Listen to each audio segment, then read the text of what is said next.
함께 말씀 보겠습니다. 요한복음 19장 15절 말씀입니다. 요한복음 19장 15절 말씀 함께 읽겠습니다. 그들이 소리 지르되 없이 하소서 없이 하소서 그를 십자가에 못 박게 하소서. 빌라도가 이르되 내가 너희 왕을 십자가에 못 박으랴. 대제사장들이 대답하되 가이사 외에는 우리에게 왕이 없나이다 하니. 아멘. 이 말씀은 예수님께서 십자가에 달리시던 날 빌라도 법정에서 있었던 일을 설명하고 있는 말씀 중에 하나인데요. 짧은 말씀이지만 그날 있었던 갈등과 혼란을 잘 보여주고 있는 그런 말씀이기도 한데요. 오늘은 예수님의 죽음에 대해서 우리가 함께 생각해 보도록 하겠습니다. 성경은 먼저 예수님의 죽음에 대해서 그것은 하나님의 말씀이 이루어지는 사건이었다라고 그렇게 가르치고 있습니다. 요한복음 18장 31절 32절 말씀 함께 보면요.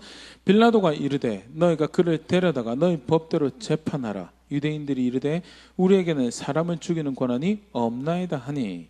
이는 예수께서 자기가 어떠한 죽음으로 죽을 것을 가리켜 하신 말씀을 응하게 하려 함이로라.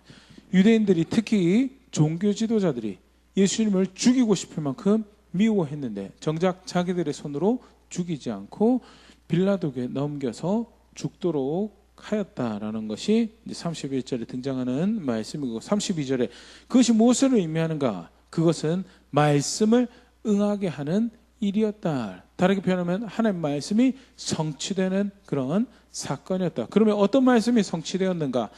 갈라디아서 3장 13절에 사도 바울이 이렇게 설명하는데요. 그리스도께서 우리를 위해 저주를 받은 바 되사 율법의 저주에서 우리를 속량하셨으니 기록된 바 나무에 달린 자마다 저주 아래에 있는 자라 하였음이라. 예수님께서 십자가에 죽으신 것은 무엇을 보여주냐? 예수님께서 율법의 저주 아래에 있는 자였다라는 것을 보여준다는. 만약 예수님께서 유대인들의 손에 의해서 죽으셨으면 사도행전에 기록되어 있는 스데반의 순교의 모습과 같은 그런 모습을 볼 것이다라고, 돌에 맞으셔서 죽으셨을 가능성이 높다라고 학자들이 이야기를 하는데요. 그런데 그렇게 하지 않고 빌라도에게 넘겨져서 로마 총독에서 형이 선고되어지고 로마 군인들에서 집행되어져서 십자가에 매달려서 죽으셔서 예수님께서 죽으신 죽음이 어떠한 죽음인가를, 그 죽음의 의미를 더 분명하게 밝히 보여주시는데, 그것이 의미하는 바가 뭐냐? 하나님 앞에서 저주받을 자로 여겨져서 죽은 죽음이다라는. 다르게 표현하면 죄인으로 죄값을 지고 하나님 앞에서 죄의 책임을 지고 감당하는 죽음을 죽으셨다라는 것. 예수님의 죽음이 절대 정치 세력 다툼에서 지지자들이 부족하여서 힘이 밀려서 죽은 죽음이 아니라 예수님의 죽음은 철저하게 죄인의 죽음을 대신하여 죽으신, 죄인으로서 죽으신 죽음이었다라는 것을 보여주며 더불어서 그것을 이미 말씀으로 선언하시고 약속으로 주셨던 하나님께서 바로 그 구원의 주도권을 가지고 계시는 하나님이신 것을 잘 보여주는 그런 대목이죠. 그래서 말씀하신 대로 죽으신 죽음이었다는 것은 그 죽음의 의미가 우연히 그날 그렇게 죽으신, 힘에 밀려서 안타깝게 죽임당한 개혁가였다라는 것이 아니라 구원을 베푸시기로 작정하신 하나님이 그 뜻을 이루신 사건이었습니다. 아울러서 그 일의 주도권을 철저하게 하나님께서 가지고 계셨어요. 그래서 하나님께서 하나밖에 없는 하나님의 아들을 내어주신 사건이었고, 하나님께서 그렇게 정하신 뜻을 예수님이 존중해서 자기 자신을 내어주신 은혜를 베푸시는 사건이었음을 분명히 보여주고 있는 것이 예수님의 죽음이 말씀대로 죽으신 죽음이다라는 것이에요. 그런데 더불어서 성경은 예수님께서는 죽임을 당하신 것이다라고 그렇게 가르치고 있는데요. 그러면 어떻게 죽임을 당하셨는가? 먼저는 빌라도에 의해서 죽임을 당하셨죠. 성경을 보면 누구보다도 예수님이 그렇게 죽임 당하실 만한 죄가 없는 것을, 무죄한 자라는 것을 잘 알고 있는 사람이 빌라도였다라는. 요한복음 18장 38절 빌라도가 이르되 진리가 무엇이냐 하더라. 이 말을 하고 다시 유대인들에게 나가서 이르되 나는 그에게서 아무 죄도 찾지 못하였노라 하는. 빌라도가 예수님의 첫 번째 신문하고 난 다음에 내린 결론은 그에게서 아무 죄도 찾지 못하였다는. 요한복음 19장 6절에 다시 한 번 더 그 이야기가 등장하죠. 나는 그에게 아무 죄도 찾지 못하였다. 그리고 19장 12절에 예수를 놓으려고 힘썼다라고 하면서요. 세 차례에 걸쳐서 예수님께서 무죄함에 대해서 빌라도가 이야기를 하고 예수님 놓아주려고 수고했다라고 기록을 하고 있습니다. 누가복음에도 동일하게 세 차례에 걸쳐서 빌라도가 예수님을 놓아주려고 이렇게 수고한 모습이 기록되어 있는데요. 이처럼 누구보다도 예수님 무죄함을 잘 알고 있었던 사람이 빌라도인데, 그러면 왜 예수님을 죽도록 넘겨주었는가? 빌라도가 바라는 평화가 있었거든요. 아무런 문제가, 말썽이, 갈등이 벌어지지 않는 평화를 빌라도는 바라고 있었고요. 그런데 빌라도가 책임 맡은 대로 황제에 의해서 위임되어지고 무엇보다 궁극적으로 하늘의 하나님에 의해서 그 자리에 두어져서 정의로 통치하고 다스릴 책임이 있는 사람이죠. 그런데 자기가 그렇게 정의롭게 그 일을 진행을 하면 자기가 원하는 평화가 깨지고 자기가 원치 않는 갈등이 만들어지게, 자기가 원하는 평화를 지키기 위해서, 그 갈등을 모면하기 위해서 무죄한 걸 알지만 어떻게 해서는 그것을 회피하고 피하려고 수고를 하는 장면이 성경 기록되어 있고요. 헤롯에게 넘겨주는 것도 그런 부분이었고요. 때려서 놓으려고 했던 것도 그런 한 모습이었고, 그리고 관례대로 한 명을 놓아주겠다라고 이야기하는 것도 사실 그런 장면의 하나죠. 결국 마태복음 27장 24절, 빌라도가 아무 성과도 없이 도리어 밀란이 나려는 것을 보고 물을 가져다가 무리 앞에서 손을 씻으며 이르되 이 사람 피에 대하여 나는 무죄하니 너희가 당하라 하는, 어떻게 보면 본인은 그 책임을 면하는 것 같지만 사실은 말이 안 되죠. 황제에 의해서 책임을 받던 사람은 바로 그 자신이었죠. 어떻게 해서든 자기가 정의를 구현해야 될 책임이 있지만 저런 식으로 해서라도 그 책임을 모면하고, 그런 불의함에 의해서, 그런 우유부단함에 의해서 예수님이 십자가에 못 박혀서 죽게 되신 거죠. 빌라도의 불의함에 의해서 죽게 되고요. 더불어서 종교적 지도자들의 시기에 의해서 예수님이 죽게 되죠.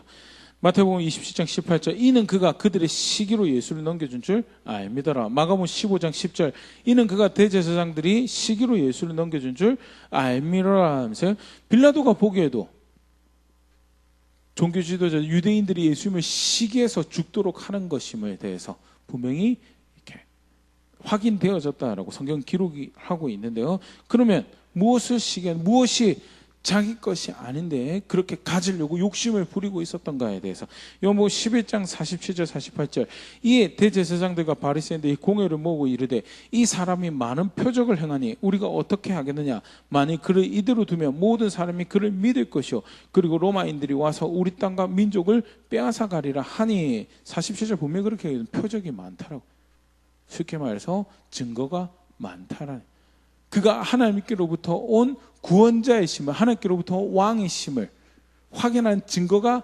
많다라고. 그러면 어떻게 하면 돼요? 영접하면 되죠. 그 앞에 무릎 꿇으면 되죠. 그 권위를 인정하고 그가 왕되심을 존중하고 자기 자신을 그 앞에 내어드려야죠. 그게 양심이 있는 거, 증거 앞에, 기준 앞에 양심이 있는 건데, 그런데 내놓고 싶지 않은 게 있어요. 48절 그렇게 표현합니다. 우리 땅과 우리 민족, 그것은 백성들에 대한 걱정을 한 것이 아니고요, 로마에서 부여받은 자기들의 권력과 백성들에게 가지는 권위, 영향력, 그로 인해 가지게 되는 풍요로운 삶, 안정적인 삶을 이야기하는 거죠. 그거 내놓고 싶지 않거든요. 왕이 오셨으면 그 앞에 다 내어놔야 되는 건데, 그런데 자기들이 움켜쥐고 있는 그 영향력 내어놓고 싶지 않아서, 그래서 어떻게 시기해서 예수님 죽게 만드는 거예요. 종교 지도자들의 시기고요. 더불어서 하나 더, 한 조각 더 퍼즐을 성경에서 가르치고 있는데요. 가룟 유다죠. 마태복음 26장 14절 16절, 그때 12 중에 하나인 가룟 유다라 하는 자가 대제사장들에게 가서 말하되 내가 예수를 너에게 넘겨주리니 얼마나 주려느냐 하니 그들이 은 30을 달아주거늘 그가 그때부터 예수를 넘겨줄 기회를 찾더라. 3년의 공생의 기간 동안 제자로 예수님을 따라다니며 가장 가까이서 그가 메시아심을, 하나님께로부터 온 구원자이심을 확인하고 경험할 기회가 있었던 유다인데 은 30에 예수님을 팔아버렸다는. 그러면 왜 그가 그런 선택을 하였는가? 직접적으로 성경에서 가르치고 있지는 않지만 요한복음에 이런 기록이 있습니다. 요한복음 12장 4절에서 6절, 제자 중 하나로서 예수를 잡아줄 가룟 유다가 말하되 이 향유를 어찌하여 300데나리온에 팔아 가난한 자들에게 주지 아니하였느냐 하니, 이렇게 말하면 가난한 자들을 생각함이 아니요 그는 도둑이라 동괴를 맞고 거기 넣는 것을 훔쳐가미러라. 원래 가룟 유다는 돈 욕심이 있는 사람이었다라고 사도 요한은 그렇게 설명을 하고 있습니다. 돈 욕심이 있어서 메시아이신 것을, 그가 전하시는 하나님 나라의 복음을 경험하고 듣고 배우고 하였지만 결국 예수님 팔아넘겼고요. 그 예수님 팔아넘기는 가룟 유다의 배신과 종교 지도자들의 시기와 빌라도의 불의함이 퍼즐 조각처럼 맞춰 들어가서 결국 그것이 예수님을 죽게 만들었다라는 것이 성경에서 가르치고 있는 또 다른 예수님의 죽음에 관련한 모습이죠. 이는 역사적 사실로서 그들이 예수님을 죽게 만드는 불의를 행하고 시기를 행하고 탐심을 쫓아 그릇된 선택을 해왔다는 것도 보여주지만요, 더불어서 그들의 죄된 모습에 투영되어지는 우리의 죄가 예수님을 죽게 하였다는 것을 보여주고 있는 한 장면이기도 한데요. 결국 탐심을 쫓아 살아가고 있는 우리의 죄 때문에 내 것이 아닌데도 불구하고 왕을 존중하지 않고 통치하시는 그분의 권위를 존중하지 않고 어찌됐든 내 것인 척 살아보려고 하는 나의 시기함으로 인해서 정의를 존중하지 않고 정의롭게 살아가려고 하지 않는, 내가 원하는 가짜 평화를 달려가는 내 불의함에 의해서, 우리의 불의함에 의해서 결국 예수님이 죽게 되었다라는 히브리서 6장 5절에서 6절 말씀, 하나님의 선한 말씀과 내세의 능력을 맛보고도 타락한 자들은 다시 새롭게 하여 회개할 수 없나니, 이는 그들이 하나님의 아들을 다시 십자가에 못 박아 드러내놓고 욕되게 함이라 하면서, 구원의 복음을 알고 그 안에서 하나님의 선하심을 확인하고 하나님의 사랑을 확인하고 그렇게 예수 믿는다고 하는데, 그런데 예수 믿는다고 하면서 양심을 잃어버리고 자기 마음대로 하면서 예수 믿을 수 있다라고 하는 거, 그러면 다시 회개하기 힘들다. 왜? 그렇게 하고도 구원받을 수 있다고 믿고 있기 때문에 회개하기 힘들다라고 하면서요, 그러면서 그들의 죄가 가지는 모습에 대해서 뭐라고 이야기하냐, 그게 하나님의 아들을 다시 십자가에 못 박아 드러내놓고 욕되게 합니다라고, 그것은 하나님의 아들 다시 죽이는 일과 똑같다라고 그렇게 얘기하면서 그들은 회개하게 할 수 없다라고, 굉장히 사실은 두려운 말씀이고 마음 아픈 말씀인데요, 분명한 것은 죄가 예수님을 죽게 만들었다라고 하는 그런 이해를 잘 보여주죠. 로마서 4장 25절, 예수는 우리가 범죄한 것 때문에 내 주임이 되고 또한 우리를 의롭다 하시기 위하여 살아나셨느니라. 우리의 범죄함 때문에 내어준 바 되었다. 1차적으로 그것은 우리를 죄를 대신하여 죽은 대속의 은혜를 표현하는 것도 되지만, 더불어서 우리 죄 때문에 죽임 당하시는 예수님의 죽음에 대해서 간접적으로 보여주고 있는 바고요. 성경은 예수님의 죽음에 대해서 그렇게 아들을 내어주셔서 대속의 은혜를 베푸시고 그렇게 구원을 베푸시겠다라고 하신 뜻을 정하신 하나님 계시다라는 것도 보여주면, 더불어서 그렇게 예수님이 죽으실 수밖에 없도록 만든, 하나님의 아들이 그렇게 오셔서 죽는 것 말고는 다른 방법이 없었던 우리의 죄의 심각한 모습, 그토록 하나님을 대적하고 하나님의 아들을 대적하는 우리의 죄된 모습을 적나라하게 보여주고 있죠. 그렇기 때문에 사실 그렇게 은혜를 베푸신 예수님을 구원의 주로 안다라는 신앙은요, 철저하게 그 죄를 미워하고 멀리하는 신앙이어야 된다라는 것을 성경에서 가르치고 있습니다. 로마서 12장 9절, 사랑에는 거짓이 없나니 악을 미워하고 선에 속하라. 악을 미워하고 선에 속하는 것이, 로마서 12장 같은 경우에는 몸을 거룩한 산제사로 드리는, 하나님께서 받으실 만한 예배로 드리는 신앙에 대해서 설명하면서 그 한 모습으로 이야기한 거죠. 악을 미워하고 선에, 죄를 미워하고 하나님 보시기에 그릇되다는 거 미워하고 어떻게 해서는 하나님 보시기에 선이 되는 것을 선택하려고 한 게, 왜? 그 악이, 그 죄가 어떤 문제를 야기했는지 누구보다 잘 아는 것이 바로 기독교 복음을 받아들이고 하나님 백성이 되었다는 신앙이기 때문에. 잠언 8장 13절, 여호와를 경외하는 것은 악을 미워하는 것이라. 나는 교만과 거만과 악한 행실과 패역한 입을 미워하느니라. 하나님 존중하는 거예요. 그가 구원이심을 인정하는 거예요. 그렇게 그를 경외하는 거예요. 악을 미워하는 거다. 죄를 미워하는 거다. 간략하게 다시 예수님 죽음에 대해서 함께 생각해 보았는데요.